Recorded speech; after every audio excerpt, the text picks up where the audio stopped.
This is a good story time video. I talked about this the other day. This is the one where the mother and daughter got lost on Lake Lowndes last Saturday on opening day of deer season. Right here in the center of the screen at the top is the lake dam. This is Lake Lowndes State Park. We join all this property. That's where they started their journey right there on foot, is right there. So when they started walking, they went across the dam to the left and then got in these woods right here and just straight ahead. And in these woods, there are trails. Once you get past like where that other body of water is, the trails they zigzag all over the place up here in these hills.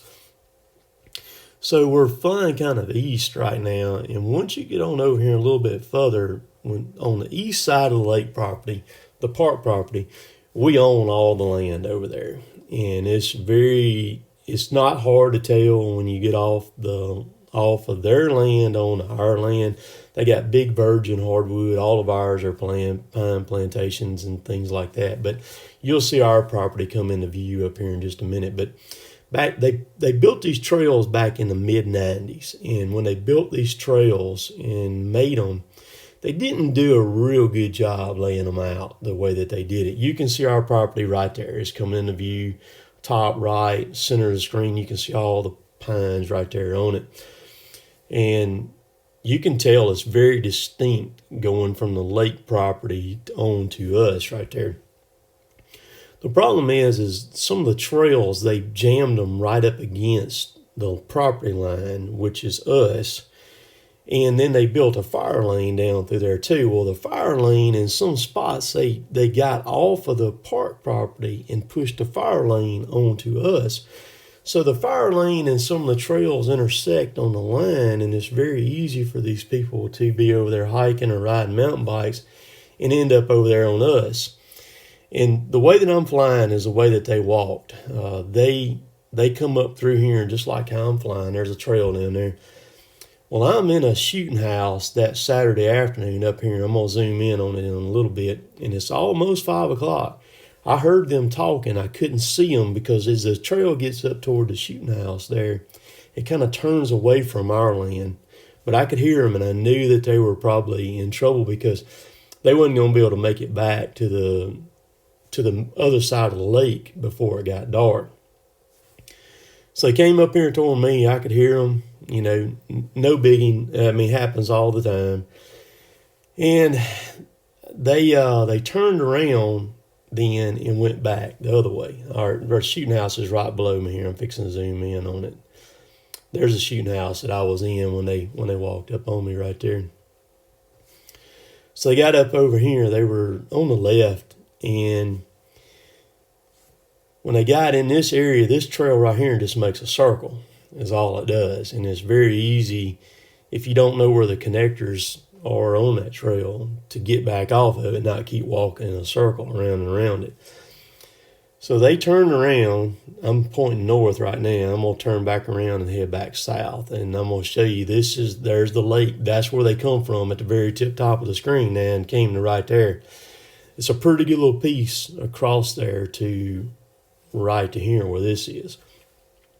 So they started walking. I'm heading south now. They're going south. They get down here. There's a bridge down here that crosses a creek. And right there at that bridge, they pushed that fire lane over onto us on our property. And that's where the mother and the daughter ended up getting over on us. You see the pines, that's us. You see right up under, you see there's a road right there. We have a road. They hit that road, and they started walking down this road. This road right here is where you've seen quite a few of my videos filmed. I've done a lot of filming through here, and a lot of excavator work and different things like that. But once we get on up here in just a little bit, this is where it gets kind of confusing to me. And obviously they had done hit panic level 10,000 at this point. Because we're going to fly up on my truck here in a minute. And when you get to where my truck is, about a quarter mile behind my truck, there's a little old church. The road that my truck is sitting on is a gated road, but that gated road still shows on the map.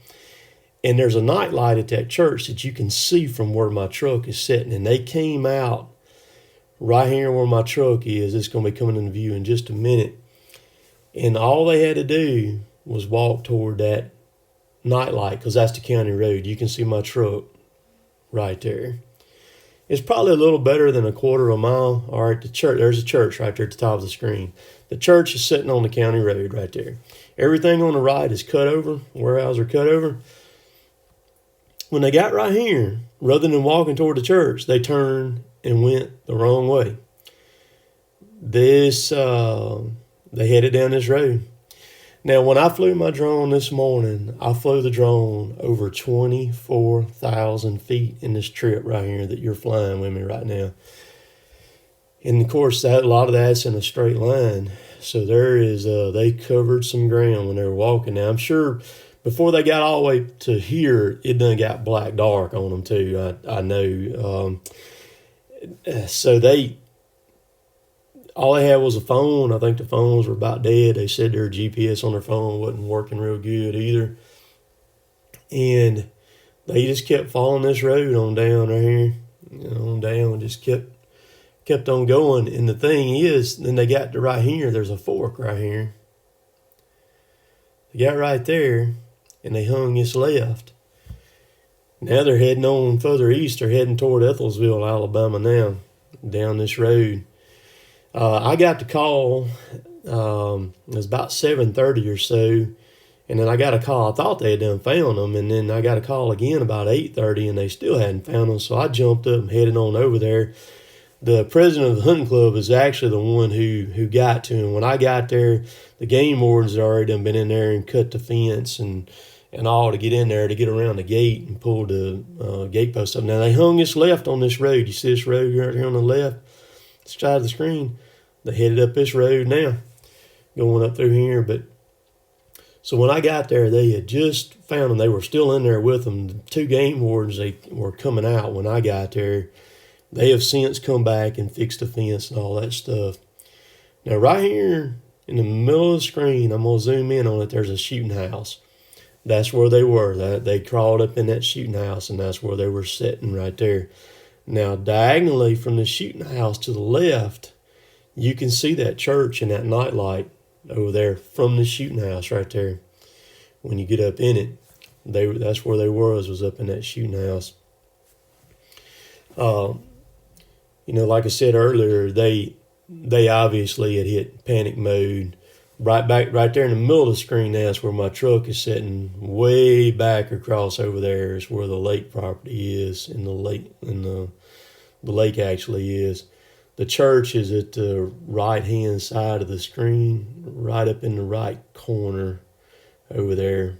We're going to fly back toward my truck now, but just a crazy day, and not a real good day to do something like that, especially with it being the opening day of deer season, and because all of this is this around us is all hunting club property now. Only us hunt. Me and my brothers and brother-in-law hunt our property right here. So, and we're pretty cautious because we have people walk out on us all the time from the lake property there that kind of get out of kilter. And this is not the first time this has happened. It happens a good bit. But lines marked well, and these people just ignore it there, don't see it. But I know they're thankful to be out and about. So I'm going to be on the camera here in just a second. So this is where the game wardens cut the fence to drive through and get around that gate down there. We did this because of dumping. People just constantly dumping garbage over here, and it actually stopped it. I just wish when they'd have cut this wire right here, if they'd have cut it on out here, but they were supposed to come back and fix it, put it back. They pulled that post up right there. If they don't, we'll get her fixed up. We'll get her fixed up here. But so they went in here. The property that the people come off of is not quite a half mile over there. Well, it might be a half mile. It's going to be a fair little piece over there. And they came all the way across. What was funny is they ended up in this road right here, down there at that curve all the way down there. The two ladies came into the curve And rather than walking up here, there's a night light at this church right here on that pole. Rather than walking up here, because the county road is right there. When they came out down there, they went that way. They went that way and then went back, well, they went down there probably well better than a quarter of a mile. And then they went around, there's another road around there, and they ended up, well, from right there all the way around there's probably a good solid mile, I imagine, where they ended up in a shooting house at. But like I said, they had their phones. Why they didn't just realize that this is a county road right here and just come straight to it, and they'd been right here. And you can see that light at night from all the way down there. So we're at Jill's mom's house now. We're about to eat lunch. Right, Anna Kate? She's gonna shoot you, Anna Kate. There's Mimi. Hey. How are y'all doing? Good. Yeah, she's right behind us. Yeah. So we're social distancing right, Anna Kate. We're probably 12 feet. That's right. We got the chairs spread out in here. Well, she actually, when she jumped in her van a while ago, it wouldn't crank. The battery was dead in it. So I got to get her a battery. Her her battery's dead in it, so I got to get her a battery. I don't think a battery in that was, I don't think it's been in there too long either, I don't think.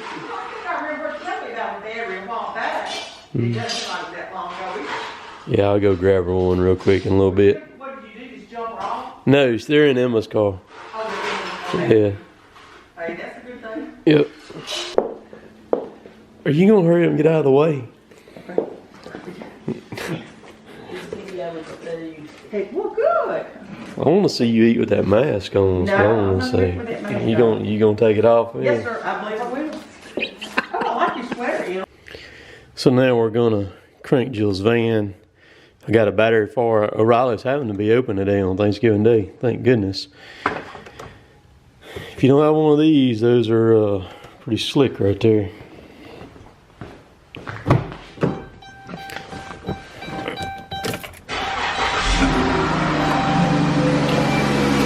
The NOCO brand is the best brand, in my opinion. Amazon had these marked down almost $100 off here not too long ago, so I jumped on one, got one. It'll make like 80 jumps or something like that. This one right here. It's a GB 150. So yeah. So there's the new battery. I'm gonna throw it in. Clean that connector up over there real good. Get it in there. Like I said, luckily O'Reilly's is open today till 3. It is currently 1 o'clock, so just grab that. Stick it in. It's always something, but thankfully it went out here and not while she was way off somewhere else. But I think I've got those NOCOs listed in my Amazon link. They had them marked down again another right at $100 off here a few weeks or so ago. They're very handy. I've used it several times now. They're a nice little unit. Get you out of a jam. You can charge your phones. You can charge all kinds of stuff with them too. But hope y'all enjoyed today's video. Today, of course, today's Thanksgiving Day. The late day videos late today, and a lot to be thankful for. This year, very, very different, and just got to learn to adapt, I guess. Unfortunately, the way things are, but y'all all have a good day, and we'll catch y'all later. I'm gonna throw this battery in. Later, taters. See y'all. So one more thing too. Tomorrow's Black Friday. The Cotton Top 3 website. Shipping has been a little wonky this year. I don't know if y'all out there have had issues with getting things from the post office and stuff like that, but been a little wonky. So if you're going to order anything from a website, be sure and get on it and get it done soon, because The way things are right now, there's no telling when you might get it. Even if I ship it the very next day after the order is made, it's been taking a little bit longer sometimes to get this stuff. So we'll see y'all.